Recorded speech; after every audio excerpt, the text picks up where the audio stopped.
हाय बेटा, डॉक्टर सिद्धांत हियर। पिछले वीडियो में हमने डिफ्यूज़न और उसकी प्रॉपर्टी पर बात की थी।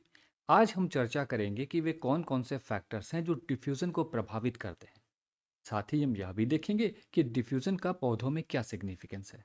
तो चलिए अब बात करते हैं फैक्टर्स अफेक्टिंग डिफ्यूज़न की।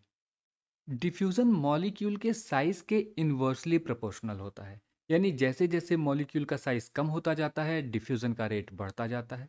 और जैसे जैसे मॉलिक्यूल का साइज बढ़ता जाता है, डिफ्यूज़न का रेट भी कम होता जाता है।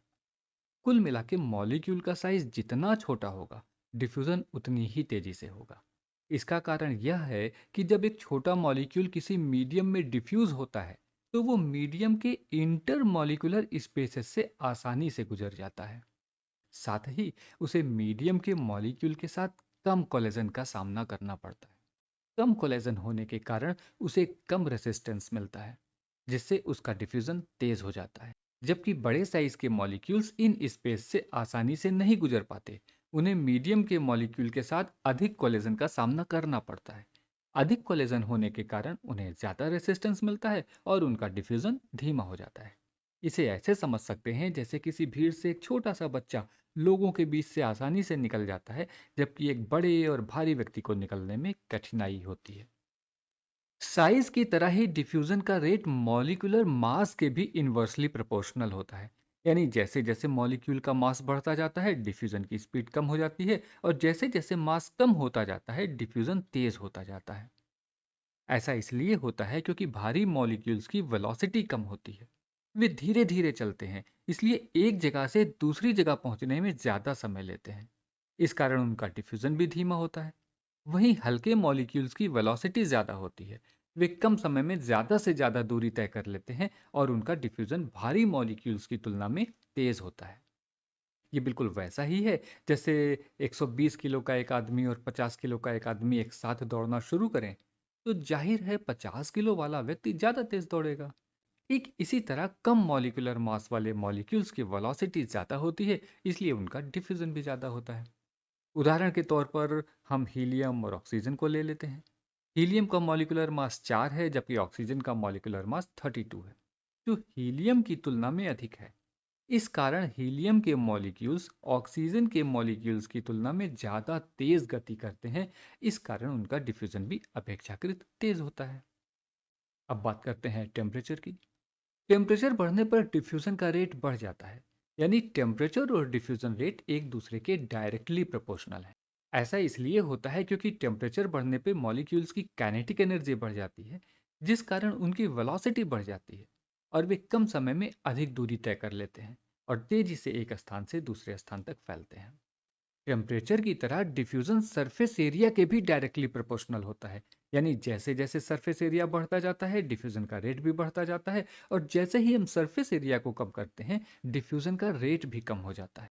इसका कारण यह है कि जब सरफेस एरिया बढ़ता है तो पार्टिकल्स को एक जगह से दूसरी जगह पे जाने के लिए ज़्यादा जगह मिल जाती है, जिस कारण एक ही समय में ज़्यादा से ज़्यादा पार्टिकल्स किसी सरफेस को पार कर लेते हैं। वहीं अगर सरफेस एरिया कम होता है तो पार्टिकल्स को जाने के लिए जगह भी कम मिलती है, जिस कारण डिफ्यूजन का रेट घट जाता है। इसे एक उदाहरण से समझते हैं। मान लीजिए नमक के किसी बड़े क्रिस्टल को पानी में डाला जाता है, तो कम सरफेस एरिया होने के कारण वो धीरे धीरे डिसॉल्व होता है, या ये कहें कि धीरे धीरे डिफ्यूज होता है। वहीं उसी नमक को पाउडर फॉर्म में पानी में डालने पर सरफेस एरिया बढ़ जाने की वजह से वो जल्दी डिफ्यूज हो जाता है। अब जिस फैक्टर की बात हम कर रहे हैं वो है विस्कोसिटी। विस्कोसिटी यह बताती है कि किसी मीडियम के पार्टिकल्स आपस में कितनी मजबूती से जुड़े हुए हैं। जब विस्कोसिटी अधिक होती है तो मीडियम के कणों के बीच अट्रैक्शन भी अधिक होता है। इसलिए डिफ्यूज होने वाले पार्टिकल्स को उनके बीच से निकलने में कठिनाई होती है। यही कारण है हाईली विस्कस मीडियम में डिफ्यूजन का रेट कम हो जाता है। वहीं जब विस्कोसिटी कम होती है तो मीडियम के कणों के बीच अट्रैक्शन कम होता है।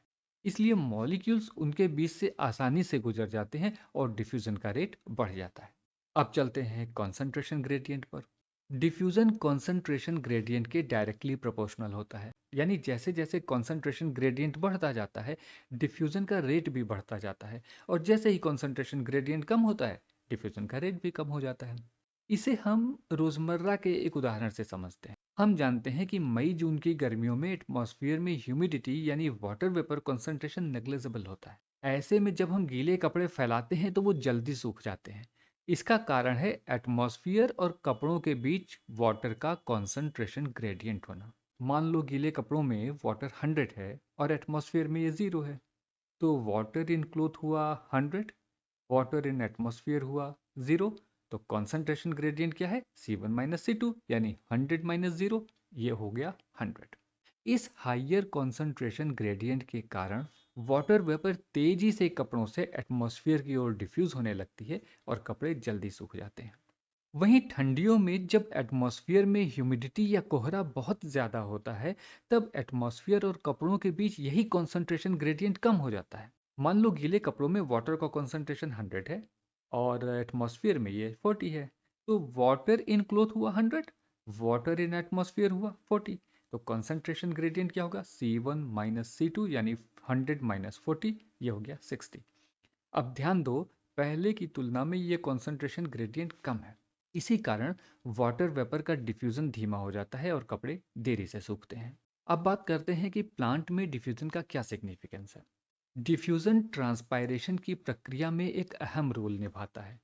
हम जानते हैं कि मीजोफिल सेल से वाटर वेपर डिफ्यूज होकर सब स्टोमेटल कैविटी में जमा होती हैं, जिस कारण सब स्टोमेटल कैविटी में वाटर वेपर का कॉन्सेंट्रेशन अधिक हो जाता है। पत्ती के ये इंटरसेलुलर स्पेसेस स्टोमेटा के थ्रू सीधे बाहरी एटमॉस्फेयर से जुड़े होते हैं। इसलिए सब स्टोमेटल कैविटी और एटमॉस्फेयर के बीच वाटर वेपर का कॉन्सेंट्रेशन ग्रेडियंट बन जाता है, जिस कारण वाटर वेपर सब स्टोमेटल कैविटी से स्टोमेटा के थ्रू बाहर एटमॉस्फेयर में डिफ्यूज हो जाती है। इसी प्रोसेस को हम ट्रांसपायरेशन कहते हैं। यानी कॉन्सेंट्रेशन ग्रेडियंट यदि ना हो तो ट्रांसपायरेशन की प्रक्रिया ही नहीं होगी। डिफ्यूजन किसी सब्सटेंस को शॉर्ट डिस्टेंस तक ट्रांसपोर्ट करने में भी मदद करता है और इस तरह यह फूड के ट्रांसलोकेशन में महत्वपूर्ण भूमिका निभाता है। हम जानते हैं कि फोटोसिंथेसिस के दौरान मीजोफिल सेल्स में शुगर का निर्माण होता है, जिस कारण मीजोफिल सेल्स में शुगर का कॉन्सेंट्रेशन बढ़ जाता है, जबकि पास के कंपेनियन सेल में शुगर का कॉन्सेंट्रेशन कम है। इस कॉन्सेंट्रेशन ग्रेडियंट के कारण शुगर पास के कंपेनियन सेल की ओर डिफ्यूज होने लगती है। इसके बाद ये शुगर सिम्प्लास्टिक या एपोप्लास्टिक पाथवे द्वारा फ्लेम तक पहुंचाई जाती है, जहां ये फाइनली ट्यूब में लोड हो जाती है। डिफ्यूजन पौधों में गैसेस एक्सचेंज में भी मदद करता है। हम जानते हैं कि फोटोसिंथेसिस के दौरान लीफ में ऑक्सीजन का फॉर्मेशन होता है। इसमें से कुछ ऑक्सीजन तो रेस्पायरेशन में यूज हो जाती है, लेकिन इसके बावजूद चूंकि ऑक्सीजन का फॉर्मेशन लगातार हो रहा है, इस कारण लीफ के अंदर ऑक्सीजन का कॉन्सेंट्रेशन बढ़ता ही जाता है, जबकि बाहरी एटमॉस्फेयर में ऑक्सीजन का कॉन्सेंट्रेशन कंपैरेटिवली कम होता है। इसी कॉन्सेंट्रेशन ग्रेडियंट के कारण ऑक्सीजन लीफ के अंदर यानी अपने हायर कॉन्सेंट्रेशन से लीफ के बाहर यानी लोअर कॉन्सेंट्रेशन की ओर डिफ्यूज हो जाती है। इसी प्रकार रेस्पायरेशन, जो कि एक लगातार चलने वाली प्रक्रिया है, उसमें CO2 लगातार बनती रहती है।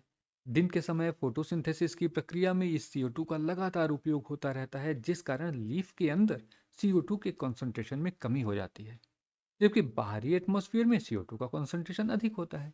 इस कॉन्सेंट्रेशन ग्रेडियंट के कारण CO2 स्टोमेटा के माध्यम से बाहरी एटमॉस्फेयर से लीफ के अंदर डिफ्यूज हो जाती है और इस तरह से पौधों को कार्बन फिक्सेशन के लिए लगातार CO2 मिलती रहती है। रात के समय फोटोसिंथेसिस तो नहीं होती, लेकिन रेस्पायरेशन लगातार चलता रहता है, जिस कारण लीफ के अंदर CO2 बनती ही रहती है। अच्छा, हम जानते हैं कि लाइट रिएक्शन में एनर्जी रिच कंपाउंड बनते हैं जो कार्बन फिक्सेशन में मदद करते हैं, लेकिन एनर्जी रिच कंपाउंड जब खत्म हो जाएंगे तब तो कार्बन फिक्सेशन रिएक्शन खत्म हो जाएगा, यानी केल्विन साइकिल बंद हो जाएगी। उस समय ये CO2 फिक्स नहीं हो पाएगी और लगातार लीफ के अंदर इसका कॉन्सेंट्रेशन बढ़ता जाएगा, जबकि बाहरी एटमॉस्फेयर में इस कार्बन डाइऑक्साइड का कॉन्सेंट्रेशन कम है। इसी कॉन्सेंट्रेशन ग्रेडियंट के कारण CO2 लीफ के अंदर से स्टोमेटा के थ्रू बाहरी एटमॉस्फेयर में लगातार डिफ्यूज होती रहती है। यही कारण है कि बड़े बुजुर्ग रात में पेड़ों के नीचे सोने को मना करते हैं। उम्मीद है आज का ये टॉपिक समझ आ गया होगा। अगले किसी वीडियो में एक नए टॉपिक के साथ आऊंगा। तब तक के लिए बाय बाय, टेक केयर।